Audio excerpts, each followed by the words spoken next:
different today. And because what I wanted to maybe talk about it is with you guys. I want you to tell me what's in your heart, not in your mind, not the knowledge that you have, but truly what's within you, okay? And to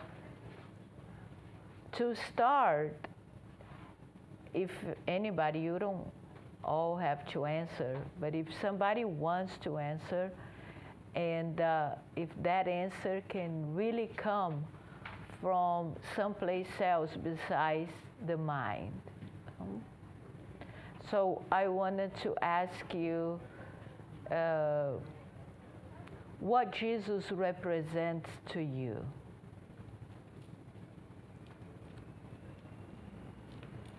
Be careful with the mind. I don't want the answer based on what you think it's right and what you think is wrong. Go ahead. For a long time, I think I understood Jesus because of growing up, reading the Evangel and studying, but I really never felt, and it was very hard for me because I used to be embarrassed to say this, that Jesus was like what everybody else think about Jesus. I knew that he represented something big because he was an example. I always see him as example, not as a saint. And I used to feel like, oh my God, maybe in different sphere. Can you define for me two important things that I want to explore from what you said? The first thing you said, I see him as an example. Okay, what is example to you? When you is it somebody to follow? No. What is it? It's what he did. Okay, so an example, it's something that we look forward as a moral. As a model. Okay. It's like everything that I did was not because of Jesus, but was what he embraced and teaches, and what my parents teach me. So it's like it's a guidance. It's a guidance that I feel that is the good thing by heart to do it. And when I embrace that feeling, I think of him. But I never had that extremely. If you talk about God and Jesus, I will embrace my love to God. I would like to embrace that love through Jesus. Okay. You know? All right. Anybody else? And if you have anything against it, it's okay. No judgment here. If you have a difficult time to accept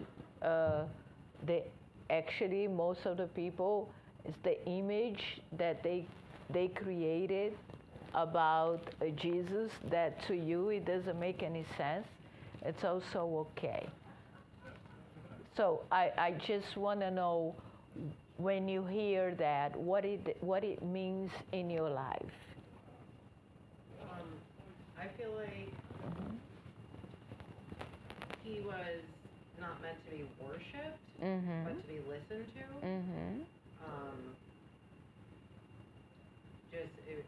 I think, my opinion, like the church, like they worship Jesus, they don't worship God. And in my opinion, I think he was here to teach people a better way.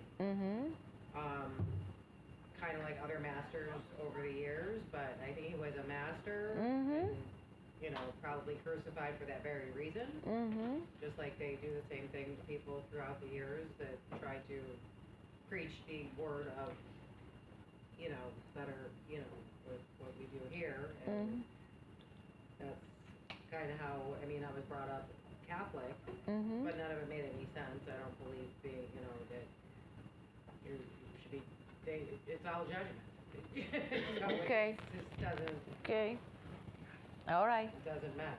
I like that. Anybody else wants to share? No right or wrong? Oh. I see him as a brother, older brother, and he knows more. He has more responsibility. And one of the responsibility he has is to guide us because we are in the process of evolution. Okay. To be like him. Okay. All right. Okay. So go ahead, Edgar. No, I actually feel him as a master. I wish I would have met him in person. The only thing that I know is through what people said about him, wrote about him. I think it's someone that I could take example of because he's a master. I think he was probably misunderstood. Like he didn't mean the people to like say or create this kind of religion and all of that.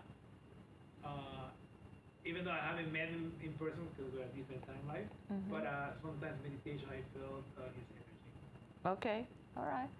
That's good. One thing for sure that we all gonna agree on it is that nobody here actually know Jesus, knowing what he did, what was his real message, what happened to his life really, because that happens 2,000 years ago, and if we don't remember a great-great-grandfather, we're going to remember somebody that lived it 2,000 years ago. So I think it's okay, you know, like for us to recognize that there is so much more for us to learn about this master, but the only thing most people do know is what they tell us, and that's a problem. I don't know how many of you actually read one of the gospel, you know, not gospel according to Spiritist, but the actual gospel. So you're going to realize that what you know about about this wonderful master, it was through somebody else's point of view, and not your own, okay? Because it's just because we relied on other people to tell us what it is that we don't realize that the opinions that we have, it's from somebody else. It's not your own thing. I think that's the first thing we have to realize. And the second thing is, how deep do I want to go into this? You know, do I really want to get to know this master? Do I really want to get to know his teaching? Not only superficial, but a little bit deeper, and on the meaning of the words that he told us. Of course, translation, it's a big issue, right? The thing gets translated so many times to so many different languages, and translation is something very, very hard to do. First of all, you have to have a sense of ethics. I translated a book from English to Portuguese, and one of the easiest things to do is like trying to translate what you understood of what you, instead of translating exactly what it is, because you have to be careful because it goes through your mind, but I think he wants to say that. And then you translate it, and that it's a problem. It's a problem because you got to be able to have how many gospel we read it today with words that it didn't even exist back then. And the language that they wrote was much smaller than the language that we have it. So it's a little bit more complicated to really go back to the point of the real teaching of Jesus. It takes a little bit of work for you to go deep and go in and say, I really understand this, Master. I really think that this will make sense in my life. Because the way that we see his teaching today, it's very romantic, but it doesn't serve as a teaching for us. And that's a problem. Some people worship Jesus and think that this is the master, this is maybe I have to follow him, I have to, we have a very big identification with Jesus' image instead of his teaching. So we still having in the back of our mind an idea that we do have to discuss it. And we do have to reflect upon it. Okay? Because if I ask you, you will see how this is not working. It's very simple. Because if I ask you one of your favorite teaching of Jesus, you may say, I don't know, do not judge. Okay? So one of the things that Jesus kept saying to us is this: don't judge, don't judge, don't judge. A few different passages, he is very clear about the judgment. Are we still judging? Mm-hmm. Yes.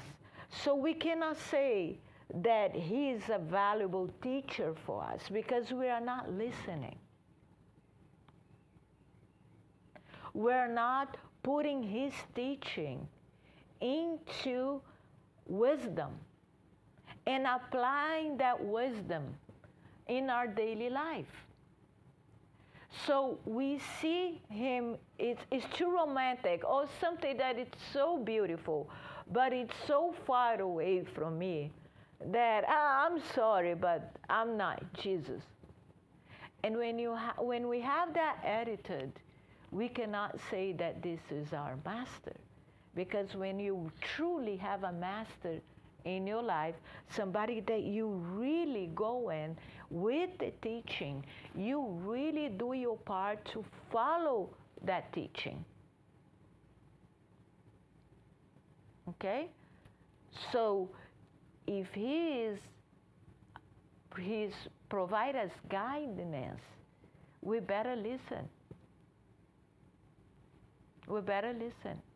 And we not listen because we heard so many times, we romanticize, we put it on a different world. We think that it's impossible to follow, and a bunch of other excuses that we give ourselves, okay? So in this particular day, I wanted to talk to you about the Good Samaritan parable. I'm sure, did anybody here never heard of it? No, right? What? The Good Samaritan? The parable. Mm-hmm. Yeah. Everybody heard, right? Yeah. Everybody knows. Okay, good. In what context did Jesus say that parable? Did anybody know? It's good to know because I was talking to somebody the other day, and they were telling me that it's just like the story of the Good Samaritan that happens in the gospel. the Good Samaritan never happened. This was a story that Jesus told us. Okay? It's different. He told us the story. He was trying to make a point. And every time that Jesus brought a parable, we actually know the parable, like you all know, the Good Samaritan, but do you know the context of the parable? Why did Jesus say that? Anybody knows? Okay, so that's important. Okay, so we're gonna learn something here today together.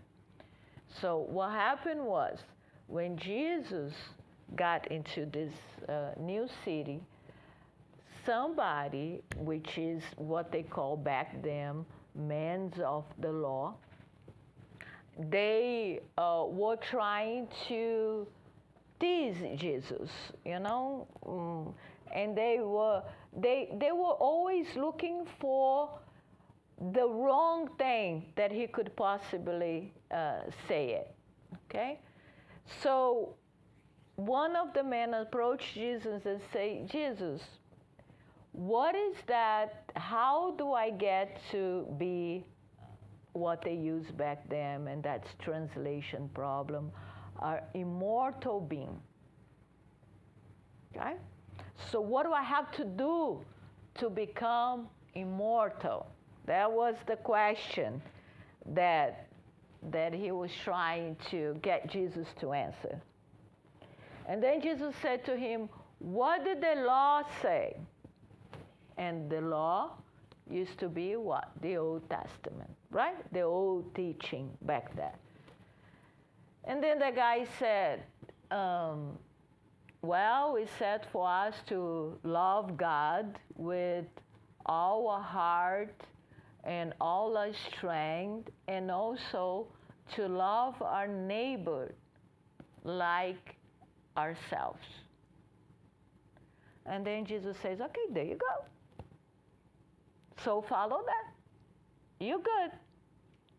But then he said, oh no, but who is my neighbor? Because love your neighbor like you love yourself. So the problem is, who is your neighbor?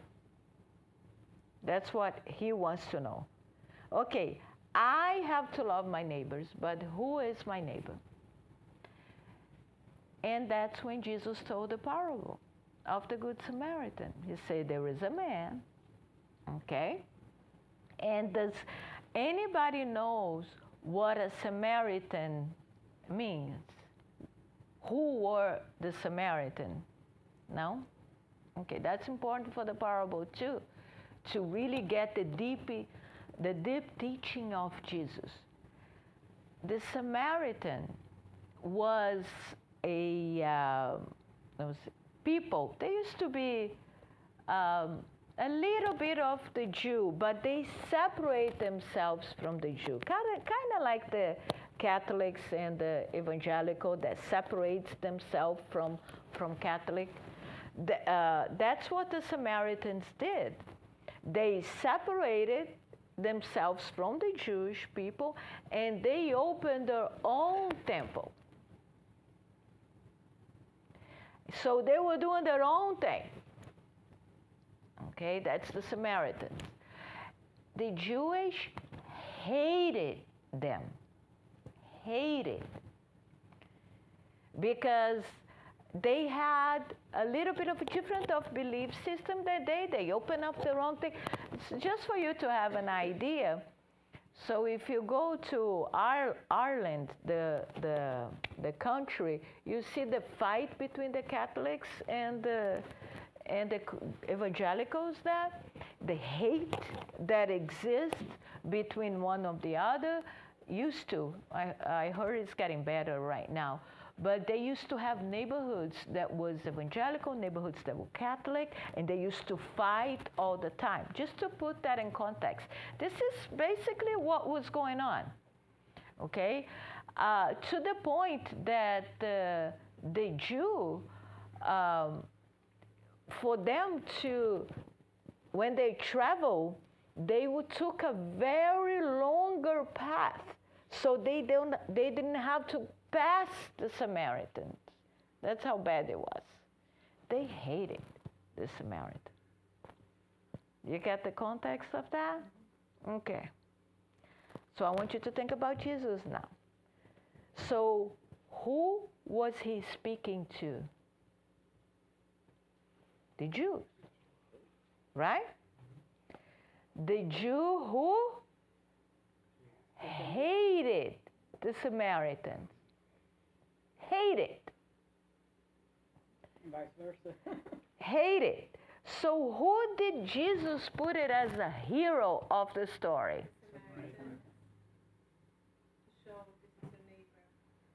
Okay? He put the Samaritan as a hero. And then, imagine the situation. It's kind of that if you say to a lot of the Americans, the hero is a Muslim person. Okay? So he did not only said the parable to say, love everybody, but he put it somebody that guy hated as a hero of the story. I want you to take that very deeply in thinking about that. Think about a person that you're not a big fan of it.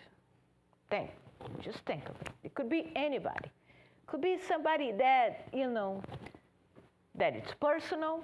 It can be somebody that it's politician. It could be anybody. It could be somebody from work, that person that you don't care for. Okay?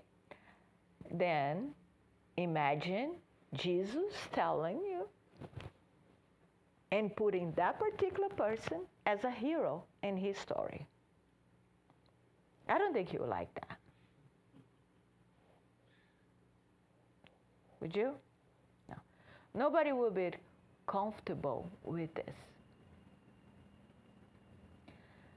But reality, that is the teaching of Jesus. Because the big question is, who is your neighbor?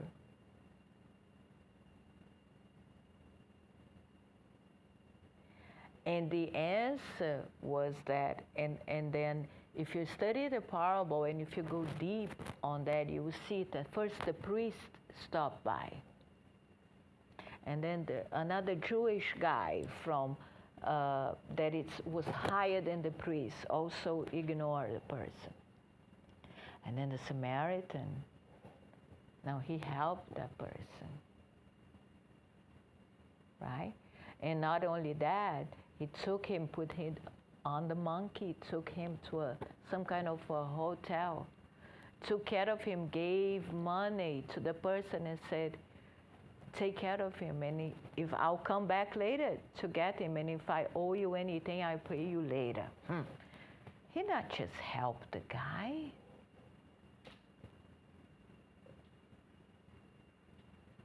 And I want you to think about that. He went the extra mile. And you can see that when Jesus is telling the story, he could easily say, and then the Samaritan came and helped him. And he didn't die, because supposedly in a parable, the guy got robbed, and he was half dead in the street.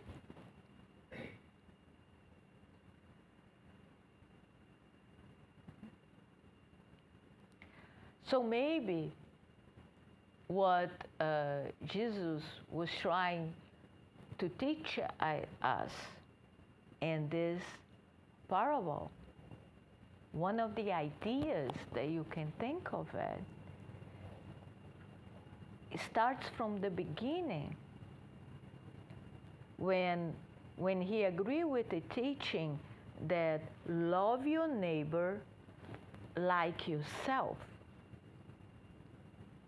And the way that we interpret this passage, it's strange, because what we did with this is promote selfishness. Because everybody was now saying, oh, you gotta love your neighbor like you love yourself. But if you don't love yourself, how come you're gonna love somebody? So you have to think about yourself.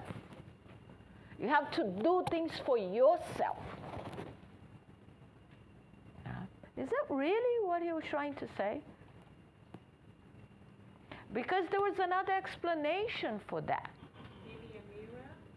Because if you say, love your neighbor like yourself, it might go a little bit deeper to an understanding that we're all one. Your neighbor is you, and you are your neighbor. So love your neighbor like yourself. It means there is no difference. It could mean that there is no difference. This is the new teaching, that we are all connected. We are all one. We are all divine. Okay? And when you say we are all one, it's very easy for me to accept the concept that I am all one with Sueli, for example. We're friends. We've been together here for Center for many years. But when it comes to the people that I don't like it, then I'm like, no, I cannot be one with the other person. And when Jesus was trying to tell us, when he picked the most hated people to put it as a hero of the story, to tell, Jesus asked at the end of the parable to the guy, who was the neighbor to that guy?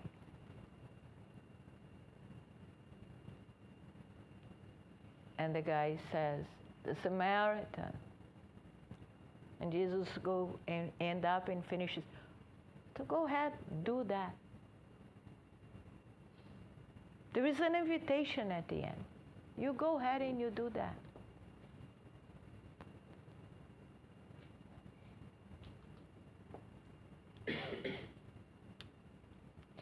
It's a beautiful teaching about acceptance, about non-judgment.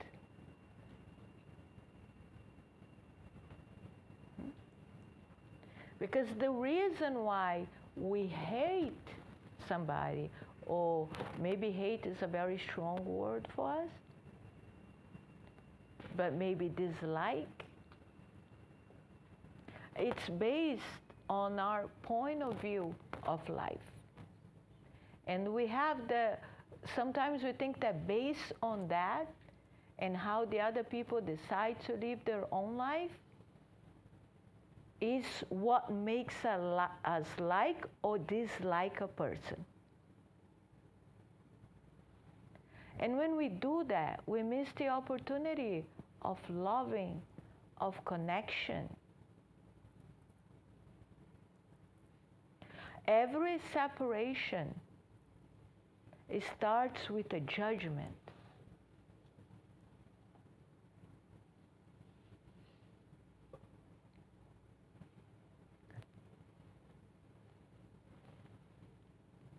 And it goes from that. So when we see how separated we are today, as a nation, as a world, we can definitely realize that Jesus might not be my real master.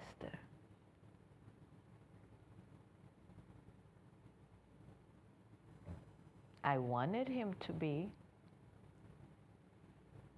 but what I follow,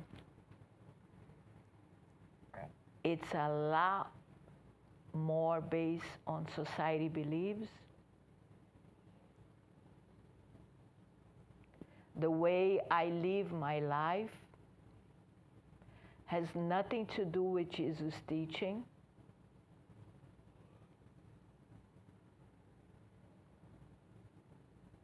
And for that, the first thing I need to do is first build a relationship with that master, deeper than the one that I have it today. Deeper. Because the one that I have today, it's probably not the one that is going to help me with my transformation. And I go back to his teaching. To have a fully, to get the, not the understanding, my baby, the wisdom there.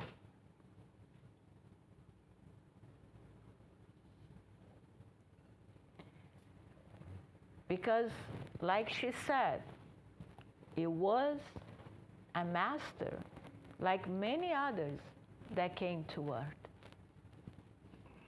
to teach us that there is a different way to live our lives. Not a different way to understand life, to have a belief system in what life means.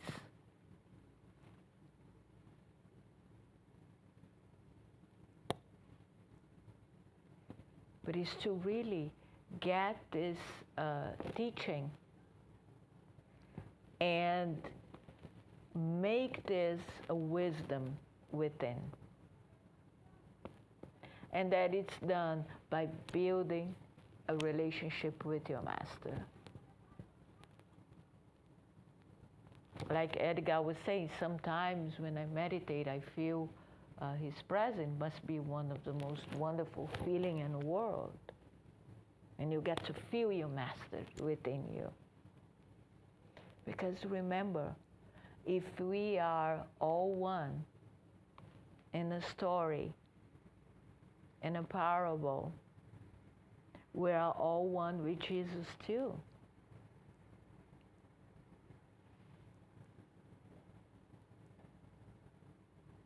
Right? That's why he said, everything that I did, you could do it. And even more.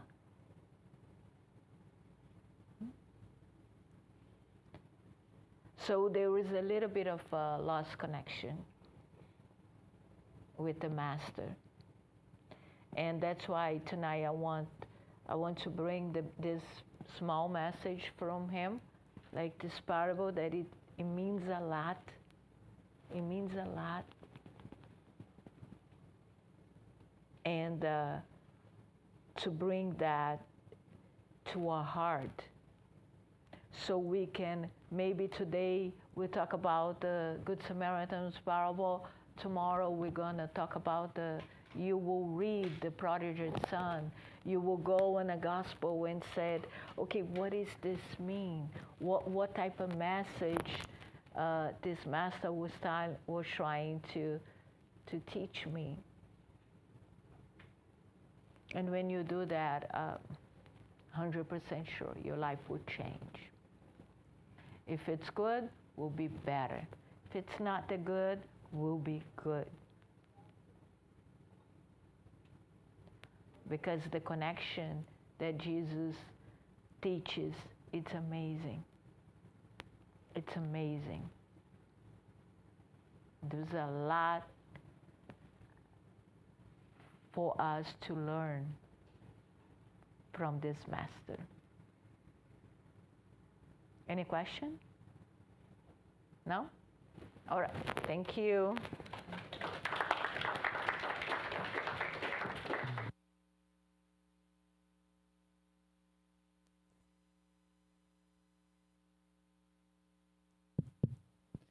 Thank you so much, Yonara, for a beautiful lesson on the Good Samaritan. I think the tough part of that lesson for me was, what if the Good Samaritan was a politician or someone that I didn't have a lot of respect in my heart for? That's the hard part of the lesson, but this is for us to, to reflect on. And so before we start the passes, we'll have some announcements, which I believe are going to be up here in just a minute. And while we are waiting for them, my invitation for all of us is, whenever we hear a message that has difficult parts or parts of it that are harder for us to take in, that's an opportunity for us to examine where we might engage with ourselves and with our resistance, because the answers, along with the questions, are always within. And so we have our announcements. The first one is our magnetized water or fluidotherapy is here every Wednesday night. As always, you can bring your water to be magnetized. And once it's magnetized, make sure you take your water with you when you leave. And if you do take it home, if you have water here, we ask that you just don't refrigerate it or freeze it. Keep the water at room temperature and try and drink it 3 times a day if you can. And then every